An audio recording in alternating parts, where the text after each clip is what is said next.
Hello friends, आपका स्वागत है आपके चैनल स्टडी स्टेप्स पर।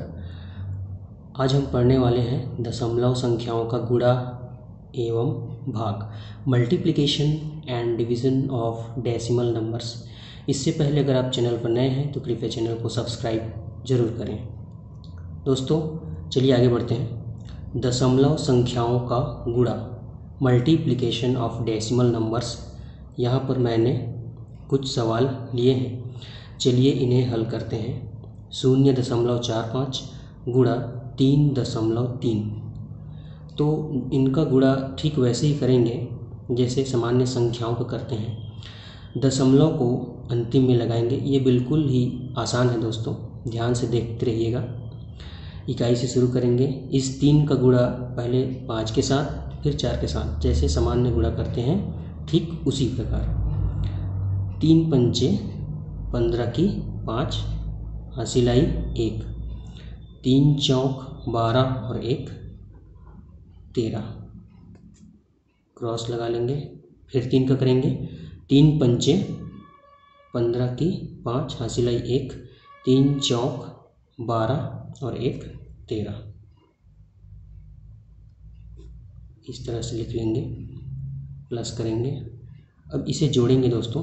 5 का 5, 5 3 8, 3 और 1 4 और ये 1। अब यह उत्तर है। अब इस उत्तर में हमको दशमलव लगाना है। दशमलव लगाने से पहले हम ये तय करेंगे, गिनेंगे कि दशमलव के बाद कुल कितनी संख्याएं हैं। देखिए यहाँ पे दशमलव के बाद 1 और 2, और यहाँ पे दशमलव के बाद 1, कुल कितनी संख्याएं हैं? 1 2 और 3। दशमलव के बाद कुल 3 संख्याएं हैं, इसलिए यहाँ पर 3 संख्याओं के बाद दशमलव लगाएंगे। 1 2 3, यह हमारा उत्तर है। ठीक इसी प्रक्रिया का इस्तेमाल करते हुए इस प्रश्न को भी हल करेंगे। चलिए यहाँ पे 5 से शुरुआत करेंगे। 5 छिक्का 30 का शून्य, हासिलाई 3, चूँकि 3 यहाँ पे शून्य है, 5 शून्यम शून्य और 3, ये 3 ही आएगा दोस्तों। अब 5 का गुणा 4 के साथ, 5 चौक 20, यहाँ पे क्रॉस करेंगे। अब 2 का पहाड़ा, 2 छिक्का 12, 2 शून्यम शून्य, शून्य और 1 2, 2 छिक्का 12 का 2, हासिलाई 1, 2 शून्यम शून्य और शून्य और 1 1, 2 चौक 8, इस तरह इसको प्लस करेंगे।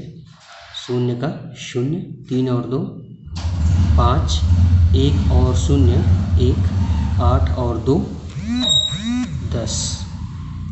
इस तरह से अब यहाँ पे यह तय करेंगे कि दशमलव के बाद कुल कितनी संख्याएं हैं। यहाँ से गिनेंगे 1 2 और ये 3 4, कुल 4 संख्याओं, दशमलव के बाद कुल 4 संख्याएं हैं, इसलिए यहाँ पे 4 संख्या गिन लेंगे। 1 2 3 4 और यहाँ पे दशमलव लगा देंगे। इस तरह इसका उत्तर प्राप्त हो जाता है। चलिए एक और सवाल है। 4.40 गुणा 7.7, 7 का पहाड़ा पढ़ेंगे शून्य बार, 7 शून्यम शून्य, 7 चौक 28 का 8, हासिलाई 2, 7 चौक 28 और 2 30, यहाँ पे क्रॉस लगा लेंगे। फिर से 7 का पढ़ेंगे, 7 शून्यम शून्य, 7 चौक 28 की 8, हासिलाई 2, 7 चौक 28 29 30। चलिए इसे प्लस करते हैं। शून्य का शून्य, 8 और शून्य 8, 8 और शून्य 8, 3 का 3 और 3 का 3। फिर से वही प्रक्रिया करेंगे। दशमलव के बाद कुल कितनी संख्याएं गिन लीजिए। 1 2 3, तो इधर से हम गिनेंगे 1 2 3, 3 संख्याओं के बाद यहाँ पे दशमलव लगा देंगे। यह हो गया उत्तर। इसी प्रकार से दोस्तों हम दशमलव वाली संख्याओं का, सभी संख्याओं का इसी प्रक्रिया का उपयोग करते हुए गुणा कर सकते हैं। अब चलिए हम दशमलव वाली संख्याओं का भाग करेंगे, उसके लिए प्रश्न ले लेते हैं। दोस्तों यहाँ हमने दशमलव वाली संख्याओं के भाग के कुछ सवाल लिए हैं। इस तरह सवाल जिसमें दोनों संख्याओं में दशमलव लगा हो, इसको एक आसान विधि से समझने का प्रयास करते हैं। इसको इस तरह से लिखेंगे, जिसको भाग देना है उस संख्या को ऊपर की ओर और जिस संख्या से उसको भाग देना है उसको नीचे की ओर लिख लेंगे। दोस्तों यहाँ पे ध्यान देने वाली बात यह है कि अंश बटा हर, अंश और हर दो संख्याएं दिख रही हैं। तो अंश में दशमलव के बाद एक संख्या है और हर में भी दशमलव के बाद एक ही संख्या है। तो बेहतर यह होगा कि हम इस दशमलव को हटा दें। तो अगर हमें अंश का दशमलव हटाना है तो अंश के बाद एक ही संख्या है, तो उसके लिए हर में एक ज़ीरो बढ़ाना होगा, और अगर हर में दशमलव के बाद एक ही संख्या है तो उसके लिए अंश में एक ज़ीरो बढ़ाना पड़ेगा। कहने का तात्पर्य है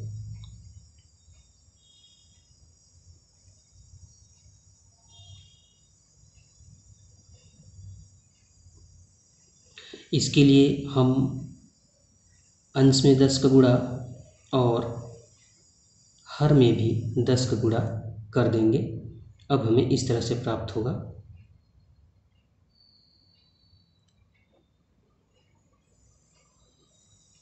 ऊपर में 6250 और नीचे में 250।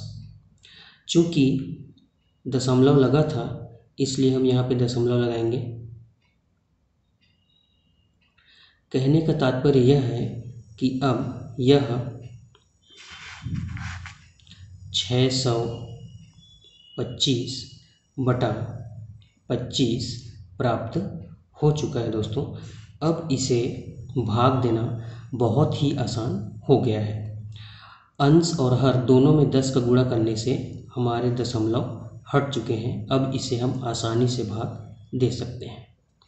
ध्यान से देखिएगा, 25 भागित 625, 25 से कम 25, 25 दूने 50। यहाँ से घटा लेंगे, 2 में 0 गया 2, 6 में 5 गया 1। अब यहाँ से 5 को नीचे की उतारेंगे, या 25 पंचे 125। अब इसको घटाएंगे, 5 में 5 गया 0, 2 में 2 गया 0, 1 में गया 0। यह हो गया शेष फल 0। 25 हमारा भागफल होगा। ये हमारा 25 भाजक कहलाता है और 625 हमारा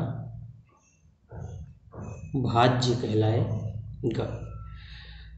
ये शेष फल प्रमेय हम आपको बाद में पढ़ाएंगे।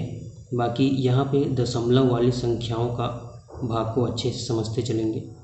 यहाँ पर एक सवाल है दोस्तों, 12 से विभाजित करना है 0.144 को। इसके लिए 12 का पहाड़ा पढ़ेंगे, 12 शून्यम 0 घटाएंगे, 0 में 0 गया कट। चूँकि यहाँ पे दशमलव लगा हुआ है, दशमलव लगा देंगे। अब उतारेंगे नीचे एक को, यही नियम है, एक एक करके उतारेंगे। अब चूँकि 12 से बहुत छोटा है एक, और 12 के पहाड़ा में एक प्राप्त होगा नहीं, इसलिए 12 का पहाड़ा पढ़ेंगे 0 बार। 12 शून्यम 0, यहाँ पे घटाएंगे, 1 में 0 या तो बचेगा 1। अब फिर से हम उतारेंगे 4 को, यह हो जाएगा 14। अब 12 से बड़ा हो गया है 14, 12 का पहाड़ा पढ़ेंगे, 12 एक कम 12 यहाँ पे घटाएंगे, 4 में 2 गया, 2 1 में 1 गया, कट। अब हमें उतारना होगा 4 को, तो ये हो जाएगा 24। अब दोस्तों यहाँ पे 12 का पहाड़ा पढ़ेंगे, 12 कम 12, 12 दूने 24, यहाँ पे घटाएंगे, यह 0, ये हमारा शेषफल होगा, ठीक है। और 0.012 हमारा भागफल कहलाता है। 0.144 भाज्य है और 12 भाजक कहलाता है। दोस्तों ऐसी संख्याएं जिसमें भाज्य और भाजक दोनों में दशमलव लगा हो, ऐसी संख्याओं को आसानी से हल करने के लिए एक आसान सा तरीका है, उसको समझेंगे। देखिए 0.125 को भाग देना है 0.5 से। तो इस परिस्थिति में क्या करेंगे, सबसे पहले देखेंगे अंश को। अंश में दशमलव के बाद 1 2 3 संख्याएं हैं, अर्थात 1000 का ऊपर में और 1000 का नीचे में गुणा करेंगे। चलिए अब गुणा करते हैं। 0.125 गुणा 1000, 1 2 5 3 शून्य है, बटा नीचे में 0.5 गुणा 1000, 1 2 3। दशमलव के बाद कितनी संख्याएं देख लेते हैं। जैसे गुणा के नियम में समझे थे 1 2 3, तो 1 2 3 यहाँ पे दशमलव लगेगा और नीचे में दशमलव के बाद एक ही संख्या है, तो एक संख्या के बाद दशमलव यहाँ, अर्थात हमें प्राप्त हुआ ऊपर में 125 और नीचे में प्राप्त हो गया 500। चलिए अब इन्हें भाग देते हैं, 5 से कटा देते हैं, 5 दूने 10, 2 बचेगा 25 हो जाएगा, 5 पंचे 25 और ये 5 एकम 5, 5 शून्य 5, ये कट गया। ऊपर में बचा 25 और नीचे में प्राप्त हो गया 100। चलिए अब इसे आगे हल करते हैं। 100 से भाग देंगे 25 को, 100 का पहाड़ा पढ़ेंगे, क्योंकि 25 छोटा है इसलिए 100 शून्यम 0, ये बच जाएगा 25, चूँकि अभी भी छोटा है 25 100 से, इसलिए यहाँ पे दशमलव लगाएंगे। दशमलव लगाने के बाद यहाँ पे एक शून्य बढ़ जाएगा। अब 100 का पहाड़ा पढ़ेंगे, 100 दूने 200, ये हो गया, घटाएंगे, 0 में 0 गया 0, 5, ये कट। चूँकि दशमलव लगा हुआ एक शून्य और बढ़ा सकते हैं, 100 पंचे 500, ये घटाएंगे और 0 में 0 गया, ये कट। ये हमारा शेषफल 0, शेषफल हमें 0 प्राप्त हो गया और 0.25 हमारा भागफल। 25 भाज्य है और 100 भाजक। इस तरह हम शेषफल प्रमेय से संबंधित प्रश्नों को अलग से हल कराएंगे। तब तक ऐसे ही वीडियो के लिए हमारे चैनल पर बने रहिए, सब्सक्राइब करिए, शेयर करिए, लाइक करिए। धन्यवाद।